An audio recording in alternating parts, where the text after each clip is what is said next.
Depuis l'âge de 8 ans, je faisais visiter la fromagerie à Métabier et c'était dans le vieux bâtiment, je me rappelle très bien. C'était pas toujours bien joli à voir et puis, mon père, supportait mal les gens qui venaient regarder son travail. Alors il m'avait dit: «Tu qu'à t'en occuper» et puis, plusieurs fois, j'ai eu l'occasion d'aller en Suisse. Je suis allé à Gruyère où là, j'ai vu tout un système qui était bien organisé et là, à notre façon, on l'a refait à Métabier, qui est beaucoup plus petit, plus chaleureux. Et là, c'est encore nous qui venons expliquer aux gens la fabrication. En tout petits grains, grâce à l'appareil que vous voyez sur votre gauche, qui s'appelle le tranche-cahier. On va découper toute cette masse en petits grains, grosseur d'un grain de blé. Alors, je vous parlerai de l'affinage tout à l'heure. Vous verrez, il y a des affinages. L'idée de faire cette fromagerie touristique était de faire déjà un atelier qui soit performant, puisqu'on travaille le lait de 4 villages, 1 700 000. Mais aussi, c'est d'avoir un circuit touristique où les gens circulent, arrivent dans un magasin, montent des escaliers et arrivent sur un balcon qui est vitré. Ce balcon qui est vitré, qui a 3 mètres plus haut que l'atelier, on peut placer 50 personnes. Ces gens regardent la fabrication.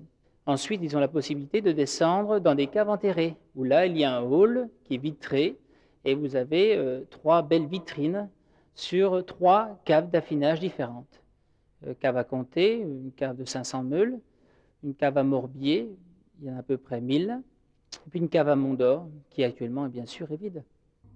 Remarquez que les comtés qui sont sur votre droite, ce sont les comtés fruités, c'est les plus vieux, et sur votre gauche, ils ont été fabriqués au mois de décembre 89. Alors, donc c'est deux circuits bien indépendants, où les fromagers circulent, ne circulent pas forcément les visiteurs. C'était intéressant de recevoir les gens, mais encore faut-il que le travail se fasse consciencieusement. Il est impossible pour un fromager de travailler dans de bonnes conditions si les gens se trouvent autour de lui. Et puis, ça ne se fait pas. Ça s'est fait, mais il ne faut plus que ça se fasse. On ne peut pas fabriquer et puis expliquer en même temps. Alors, si vous voulez, la richesse de notre famille, c'est d'être 3 frères. Il y en a 2 qui fabriquent pendant que l'autre travaille, cause. Je dirais, il y en a 2 qui cacouillent, puis un qui tatouille. Mais il faut savoir perdre son temps, parce que les gens, quand ils viennent ici, il faut savoir bien les recevoir, leur expliquer nos fabrications, qu'ils repartent dans leur région, acheter de nos produits et qu'ils conservent une belle image de marque. Alors les gens qui viennent ici, qui mangent du fromage, ils sont toujours intéressés par la visite, par les explications. Alors c'est à nous à leur apporter ce plus, l'animation.